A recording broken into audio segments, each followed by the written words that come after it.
तर्क वफा। जब से आसिफ भैया को हया और समीर के बारे में पता चला है उसके बाद तो वो हया के ऊपर बुरी नजर रखना शुरू हो चुका हुआ है। दूसरी जानिब अनिला इस बार अनम और सजीला से तंग आ गई है कि शादी के बाद इस बार दोबारा से अपने ही भाई के घर में आकर बैठ चुकी हुई हैं। आने वाली किस मुकम्मल कहानी में आप सभी दोस्त देखेंगे मरियम और सिब्ते एक दूसरे के साथ। यहाँ पर सिब्ते मरियम का हाथ पकड़े हुए जैसे ही घर में एंटर होता है तो यहाँ पर मोहब्बत का इजहार कर ही देता है। कहता है कि मुझे सिर्फ और सिर्फ आप ही पसंद हैं और आप मुझे कितनी ज्यादा पसंद हैं ये तो वक्त ही बताएगा। कमरे में चले जाने के बाद यहाँ पर उसे बाजू में से पकड़ लेता है, लेकिन मरियम भी इस बार सिब्ते के साथ मोहब्बत करना शुरू हो ही चुकी है। कहती है कि इस बार आपका वक्त मुझे सारा का सारा चाहिए। मुझे इस बात का बिल्कुल भी नहीं पता कि आप कहाँ पर हैं। ऑफिस से जैसे ही फ्री हो घर में वापस आ जाएं, इसी में आपकी भी बेहतरी है क्योंकि मैं आपसे मोहब्बत करना शुरू हो चुकी हुई हूँ और सारा का सारा वक्त मुझे अपने लिए चाहिए सिर्फ और सिर्फ। उधर रात के वक्त सिब्ते खड़ा होता है कि यहाँ पर मरियम नाइटी में उसके पास आ जाती है। कहती है कि सिब्ते क्या परेशानी है, यहाँ पर क्यों खड़े हो, आ जाओ सोते हैं ना। दूसरी जानिब अनिला आपा इस बार फाइल पकड़ कर खड़ी है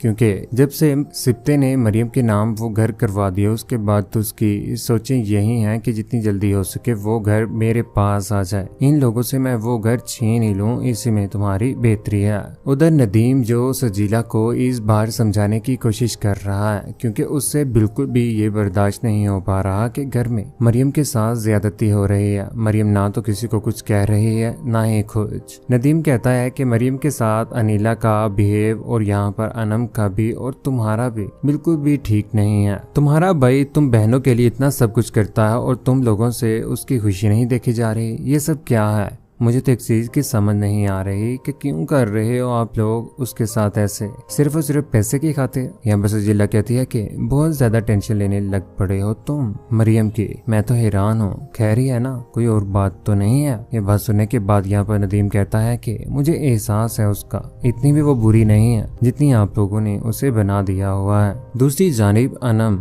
अनिला के पास बैठी होती है कि पीछे से सिब्ते भैया भी आ जाते हैं। सिब्ते कहती हैं कि देखो अनम, जो कुछ भी हो चुका है ऐसे शादी जैसे रिश्ते को एकदम खत्म करना बिल्कुल भी जायज नहीं है। अयाज ने अपनी गलती को एक्सेप्ट कर लिया है तो बेहतरी इसी में है कि तुम उसे माफ कर दो। क्या जरूरत है इस तरह की लड़ाई झगड़े करने के बाद तुम उससे दूर हो रहे हो। पहले तुम्हें ही उसके साथ मोहब्बत थी, किसी की छोटी सी गलती की वजह से उसे के साथ इस तरह से बिहेव करना बिल्कुल भी ठीक नहीं है। यहाँ पर अनिला भी अपनी छोटी बहन को समझा रही होती क्योंकि उससे तो बर्दाश्त नहीं हो रहा कि इस घर में दोनों वापिस आ चुकी हुई है। अनम बहुत जल्द मान ही जाएगी अयाज को लेकर। दूसरी जानिब घर में इस बार घर मैदान जंग बन ही गया, लेकिन अनम तो वापस जा ही रही होती है। यहाँ पर सजीला और अनिला के दरमियान लड़ाई शुरू हो ही जाती है। अनम से बर्दाश्त नहीं हो पा रहा कि दोनों बहनें बड़ी क्यों लड़ रही हैं। अनिला कहती है कि दोनों बहनों की शादी करवाई थी कि अपने आप घर जाएं, अपने ही घर में जाकर अपनी जिंदगी अच्छे तरीके से गुजारें, लेकिन फिर वापस आ गए। मुझे तो समझ नहीं आती कि मसला क्या है तुम दोनों को, अपने घर में जाकर रहो ना, यहाँ पर भाई के सर के ऊपर क्यों मंडरा रहे हो। यहाँ पर सजीला कहती है कि तुम्हें क्या जरूरत है, तुम भी तो यहाँ पर बैठी हुई हो ना। अगर हम यहाँ पर आकर अपने भाई का थोड़ा सा माल खा रहे हैं तो क्या हो चुका हुआ है। यहाँ पर गुस्से में आकर सजीला यहाँ से उठकर चली ही जाती है। उससे बिल्कुल भी अपनी बड़ी बहन की ये बात बर्दाश्त नहीं होती। दूसरी जानिब आसिफ तो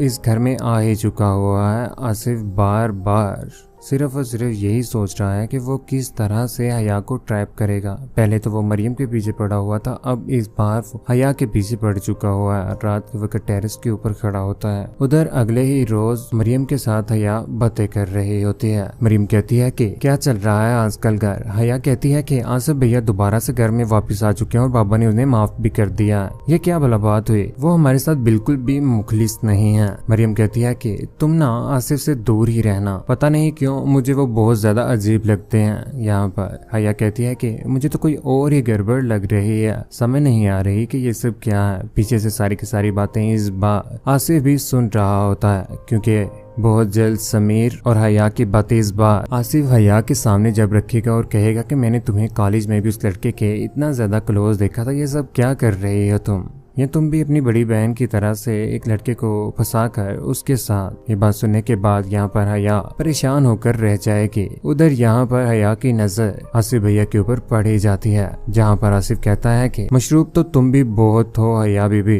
पर खेल खेलने में और भी मजा आएगा। यहाँ पर अकेला बातें कर रहा होता है, लेकिन हया भी किसी से कम नहीं है। वो कभी भी आसिफ भैया को छोड़ने वाली नहीं है और ना ही उसकी बातों में आकर अपने आप को आसिफ के नीचे लगाएगी। कौन कौन चाहता है कि वाकई आसिफ का बुरा अंजाम होना चाहिए इस घर में, तो उसे दोबारा वापस आना ही नहीं चाहिए था। लेकिन अनिला खुद तो खा रही है, दोनों बहनों को खाता नहीं देख पा रहे। इन तीनों बहनों का क्या अंजाम होना चाहिए जिस तरह से मरियम और सिप्ते की जिंदगी तबाह करने के पीछे पड़े हुए हैं। अपनी कीमती राय कैसा नीचे कमेंट सेक्शन में जरूर दीजिएगा। चैनल को सब्सक्राइब करने के बाद बेल का बटन जरूर दबाइएगा। अपने ख्याल रखिएगा, दुआ में याद रखिएगा। अल्लाह हाफिज।